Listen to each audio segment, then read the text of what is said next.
दिल्ली से इस वक्त की बड़ी खबर। 21 मई के बाद मोदी मंत्रिमंडल में बड़े बदलाव के आसार। 21 मई शाम 5 बजे मौजूदा मंत्रिमंडल के साथ आखिरी बार कैबिनेट बैठक होगी और इसके बाद बड़े बदलाव हो सकते हैं। कुछ वरिष्ठ मंत्री संगठन में भेजे जा सकते हैं। सूत्रों के हवाले से यह बड़ी खबर। बिहार और उत्तर प्रदेश के एक एक मंत्री का कट सकता है पत्ता।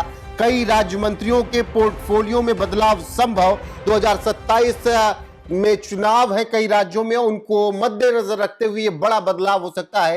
मेरे साथ इस वक्त वरिष्ठ पत्रकार पंकज प्रसून है। पंकज जी, 21 मई के बाद केंद्र में बड़े बदलाव के संकेत क्या 2027 के चुनावों को देखकर ही किए जाएंगे और किस तरीके के बदलाव संभव हो सकते हैं सूत्रों के हवाले से, या क्या कुछ खबर अंदर खाने हैं? बदलाव की प्रक्रिया शुरू हो चुकी है रोहित।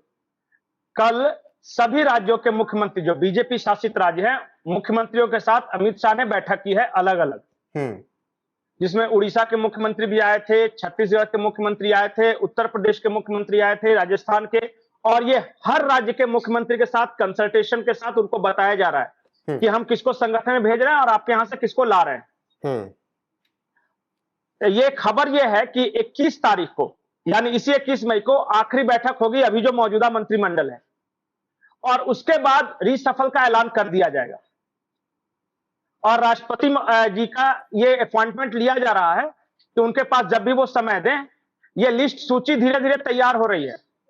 और जो हमारे पास जो खबर है उसके अनुसार कि ये मेजर रीशफल होगा, क्योंकि उत्तर प्रदेश में चुनाव है, उत्तराखंड में चुनाव होने वाले हैं, पंजाब में चुनाव होने वाले हैं। हमारे पास जो सूचना है, पंजाब से एक मंत्री बनने वाले हैं, उत्तराखंड में थोड़ा सा फेरबदल है, उत्तर प्रदेश से मंत्रियों की संख्या बढ़ने वाली है, लेकिन एक ऐसे मंत्री है जिनका पत्ता कट रहा है। एक सहयोगी दल से मंत्री बनाए जा रहे हैं उत्तर प्रदेश के बारे में बात करूं तो। हालांकि अभी सारी खबरें ये सूत्रों के हवाले से है। अनुप्रिया पटेल तो है अभी ना, ये जो रिशफल होगा, नहीं एक तो है, अब क्या करेंगे कैसे करेंगे मुझे नहीं पता। अब मुझे तो जो सूचना है, हो सकता है कि एक और मंत्री बन जाए। और पंजाब को भी नवनीत बिट्टू के अलावा एक और मंत्री मिलने जा रहा है। ये खबर यही है कि पंजाब का रिप्रेजेंटेशन बढ़ेगा, यूपी का बढ़ेगा, उत्तराखंड में रिशफल होने वाला है। राघव चड्ढा की जिम्मेदारी तो नहीं मिल रही है? अभी कुछ नहीं कहा जा सकता है। देखिए, किसी का नाम लेना मोदी और शाह के युग में, कि अगर आपने मीडिया में किसी का नाम ले लिया तो उनका नाम कटने की फिर गारंटी हो जाती है। नहीं, कुछ इनाम तो मिलेगा ना राघव चड्ढा को, साथ साथ सांसद लेके आए भाई।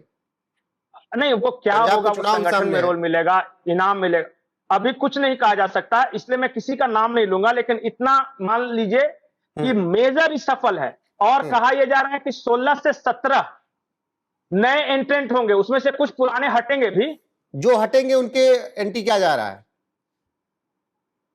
परफॉर्मेंस। एक मंत्री के बारे में यह कहा गया, उस बैठक में जो चर्चा हो रही थी, तो कहा गया कि उनके मंत्रालय का कामकाज अच्छा नहीं है, इसलिए उन्हें वापस संगठन में भेजा जा रहा है। अब कौन है ये सिर्फ गेस कर सकते हैं, किसी को नहीं पता। और लेकिन 21 तारीख के बाद कभी भी, मतलब 21 तारीख को जो आखिरी कैबिनेट की बैठक होगी, शाम 5 बजे वो बैठक बुलाई गई है, और उस 5 वाली बैठक में ये जो मौजूदा मंत्रिमंडल है उसमें से कुछ मंत्रियों की आखिरी कैबिनेट बैठक होने वाली, और उनको संगठन में भेजा जाएगा। अब पत्ता कटना बोलिए, संगठन में भेजना बोलिए, वो आपकी मर्जी। और कुछ की लॉटरी लगनी है। अब मतलब आज कितना तारीख, 15 हुआ ना, 5 दिन और है। अब ये 5 दिन में सूचना आएगी कि उनके पास फोन आया कि शेरवानी सिलवा के तैयार रहिएगा, लेकिन बताइएगा किसी को मत। नहीं, अभी तो जो हाल है, मुझे लग रहा है कि किसी का शेरवानी वाला मामला नहीं होगा। वीडियो कॉन्फ्रेंसिंग के जरिए ये सब आदेश पहुंचेंगे, मुझे लग रहा है। मीटिंग तो बुलाई नहीं जाएगी। नहीं, बता दिया जाता है, जैसे कि कौन दिल्ली आ रहा है, इस पे नजर बनाए रखिएगा कि 20 तारीख के बाद यहाँ दिल्ली कौन कौन पहुंच रहा है, या किसके किसके पास फोन गया है। और फोन दोनों सूरत में जा सकता है, या तो ये भी बताने के लिए कि अब आप मंत्रिमंडल में नहीं रहे, आपको संगठन में नई जिम्मेदारी दी जाती है, ये भी बताने के लिए, और ये बताने के लिए फोन की आ जाओ मोदी सरकार में आपको शपथ लेना है। पंकज जी, क्या उन मंत्री जी को भी हटाया जा सकता है क्या, कि जिनकी वजह से मोदी सरकार की फजीहत पिछले 2 महीने में 2 बार हो गई? एक बार ब्राह्मण समाज सड़कों पर उतर गया और एक बार अब छात्र उतर रहे हैं। समझ गए होंगे मैं किसकी बात कर रहा हूं? किसी के बारे में कुछ, हाँ मैं समझ गया, लेकिन किसी के बारे में नाम नहीं ले सकते, क्योंकि मोदी जी बड़े जिद्दी हैं, अमित शाह। जैसे ही आप कह दीजिएगा कि उनका परफॉर्मेंस अच्छा नहीं है, तो वो कहेंगे ठीक है, मैं रख के देखता हूं, मंत्रिमंडल देखता हूं कौन क्या बिगाड़ देता है। तो इसलिए एकदम चुपचाप इस मामले में रहना है। नहीं, ये तो सच है ना कि क्या नहीं होगा, उनकी वजह से 2 बार फजीहत हुई और अच्छी खासी हुई, ब्राह्मणों की नाराजगी हुई है। अब नीट का समस्या आ गई है तो और छात्रों में उस तरीके से देश में ऐलान किया जा रहा है कि सड़कों पर उतरो छात्र, तो कुछ तो जिम्मेदारी बनेगी ना। अब ये तो फैसला मोदी और अमित शाह को करना है। अब हम कैसे बोले? हो सकता है वो फेवरेट हो सकता है कि वो बड़े नेता हो, मतलब अपने समाज के, इसलिए अभी कुछ नहीं कहा जा सकता है कि देखिए अभी हम किसी के बारे में कोई भी व्यक्तिगत टीका टिप्पणी नहीं करेंगे। देखिए किसका नाम आएगा किसका नहीं आएगा, लेकिन एक बात जरूरी है कि जिसका परफॉर्मेंस खराब है और जिसकी रिपोर्ट कार्ड खराब है उन पर खतरा है। कुछ को संगठन की जरूरत है, जैसे उत्तर प्रदेश में चुनाव होने वाले हैं, तो हो सकता है उन्हें वहां बड़ी जिम्मेदारी दी जाए, तो उनको संगठन में भेजा जाएगा। अब ये कौन है कौन नहीं है सिर्फ अंदाजा लगाया जा सकता है। देखिए मैंने तो ये पहले लाइन में कह दिया कि मोदी और शाह के युग में अगर कोई भी पत्रकार सूत्रों के हवाले से कुछ खबर चला रहा है तो समझिए उसका सूत्र कुछ नहीं है। किसी को नहीं पता रहता है। मिनिस्टर जो बनने वाले होते हैं और जो हटने वाले होते हैं उनको तो एक दिन पहले पता चलता है, तो एक सप्ताह पहले से हम जैसे पत्रकार कैसे बता सकेगा। लेकिन हाँ, बैठक हुई है, मुख्यमंत्रियों को बुलाया गया है और कैबिनेट एक्सपेंशन वाली जो खबर है कि 21 तारीख को 5 बजे ये जो आखिरी बैठक होगी मौजूदा कैबिनेट की, उसके बाद जो है नया कैबिनेट गठन होगा और बड़ा कैबिनेट होगा। इस बार जो चेंज होंगे वो बड़े पैमाने पर होंगे। बिल्कुल। और काफी दिनों से ये पेंडिंग भी था।